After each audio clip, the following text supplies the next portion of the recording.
नमस्कार दोस्तों, पॉलिटी से संबंधित कुछ इम्पोर्टेंट फैक्ट लेकर आया हूँ जो विधानसभा सचिवालय और यूपीपीसीएस आरओ एआरओ व अन्य एग्ज़ाम्स के लिए बहुत इम्पोर्टेंट है। वीडियो पसंद आए तो लाइक एंड शेयर जरूर करना।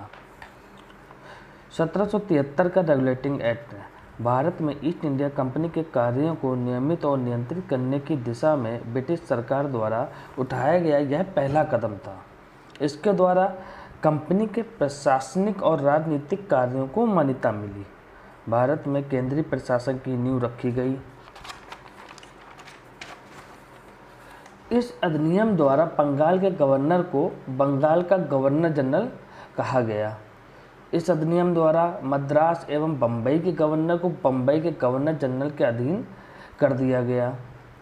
इस अधिनियम के अंतर्गत कलकत्ता में एक सर्वोच्च न्यायालय की स्थापना जो कि 1773 के रेगुलेटिंग एक्ट 1774 में की गई। ये एग्जाम में बहुत आता है फैक्ट, इसको याद रखना।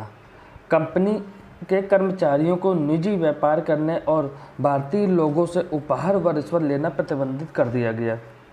ब्रिटिश सरकार का कोर्ट ऑफ डायरेक्टर्स के माध्यम से कंपनी पर नियंत्रण सशक्त हो गया। साथ ही राजस्व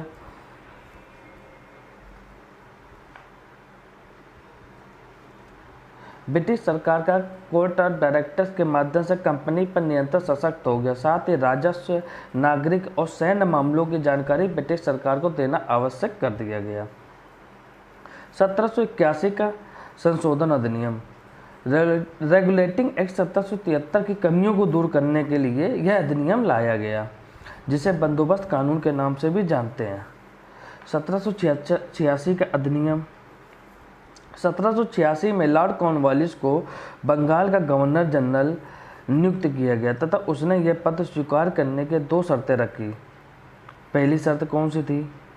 पहली शर्त थी उसे विशेष मामलों में अपने काउंसिल के निर्णयों को न मानने का अधिकार हो। दूसरा, उसे कमांडर इन चीफ का पद भी दिया जाए। उपरोक्त शर्तों का 1786 के कानून में प्रावधानों को जोड़ा गया। 1793 का चार्टर कानून, इस कानून द्वारा भारत पर व्यापार के एकाधिकार को अगले 20 वर्षों की अवधि के लिए बढ़ा दिया गया। चार्टर कानून 1813, इस कानून के तहत भारत में कंपनी के व्यापारिक एकाधिकार को समाप्त कर दिया गया।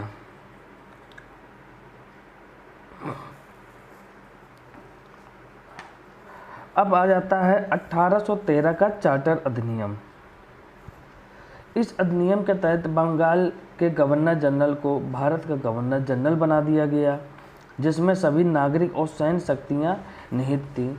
लॉर्ड विलियम बेंटिक को भारत का प्रथम गवर्नर जनरल बनाया गया। इस अधिनियम के द्वारा सिविल सेवकों के चयन के लिए खुली प्रतियोगिता का आयोजन शुरू करने का प्रयास किया गया। इसके बाद हम आ जाते हैं 1853 का चार्टर अधिनियम। इस अधिनियम द्वारा गवर्नर जनरल की परिषद के विधायी एवं प्रशासनिक कार्यों को अलग कर दिया गया। सिविल सेवकों की भर्ती एवं चयन हेतु खुली प्रतियोगिता का आरंभ किया गया। साथ ही सिविल सेवा भारतीय नागरिकों के लिए भी खोल दी गई। इसके लिए 1854 में मैकाले समिति की नियुक्ति की गई।